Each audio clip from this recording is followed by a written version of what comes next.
Hello everybody, welcome. Let's talk today about the kind of results you can get with the Epson Fluid Mount Kit option.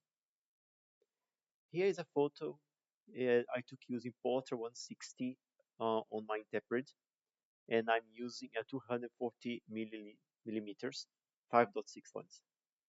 As you can see, I nailed focus, and the best eye is the left one.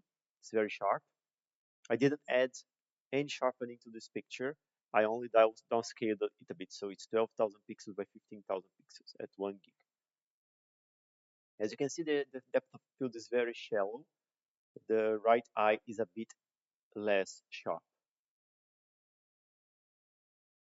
If you look here, using our sharpness calculation script, the photo with the fluid mount is a bit less sharp than the one without the fluid mount option.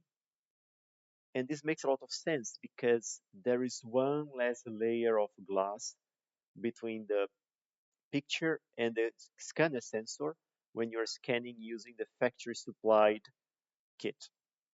And for the record, my scanner is in perfect focus, meaning that the best option for me is to scan at the default height, meaning that the factory holder and the fluid mounting kit are on the same level.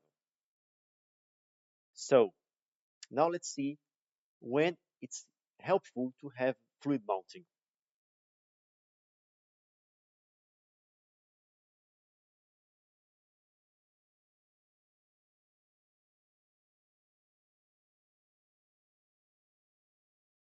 I took this picture in Italy a while back, and this picture was very hard to scan.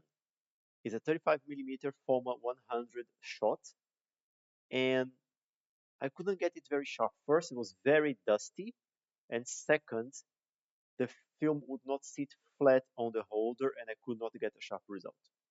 First thing here is I only used SRDX on Silverfast, no sharpening at all, and there's almost no dust. And I usually spend a lot of time removing dust spots from black and white shots. There's one spot here, and there's one spot here, but nothing serious. The picture is very sharp at this resolution.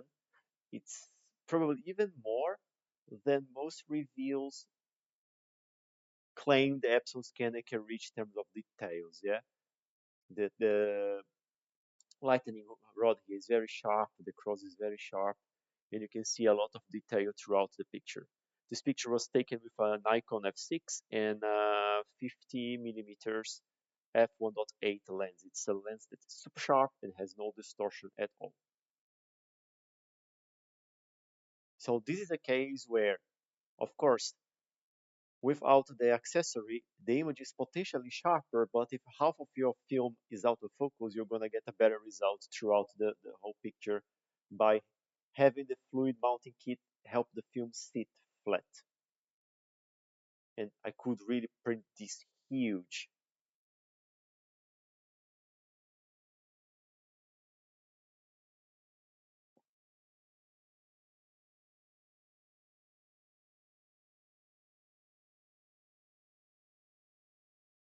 The second case where I found fluid mounting helpful was scanning 8 by 10.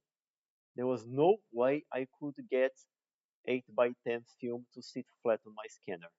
The black and white usually set flat. Sometimes there was a little layer of air underneath the film, but here you can see that there are these halos here, and this is happening exactly at the parts where the film is not sitting flat. Scanning 8 by 10 on the Epson is never super sharp. Uh, the mounting straight to the scanner bed without the high resolution lens is not great. It doesn't give you a great result. Uh, and I get much more quality out of 4x5 on the Epson.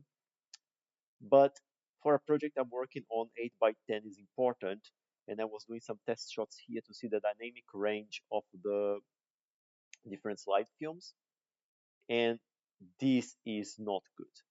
But when you fluid mount straight to the bed, you can keep the film flat and you get a much better result.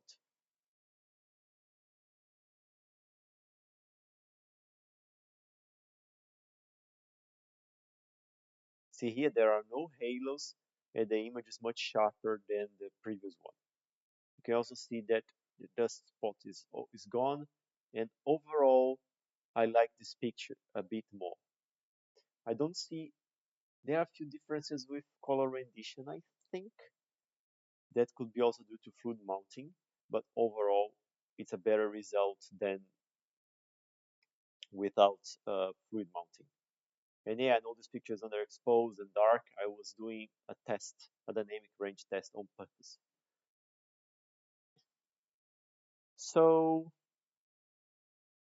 yeah, in conclusion, I don't regret buying the fluid mounting kit. It's going to be very helpful when I cannot get the film flat, and possibly for black and white pictures that have very curly film and hard to remove all the dust from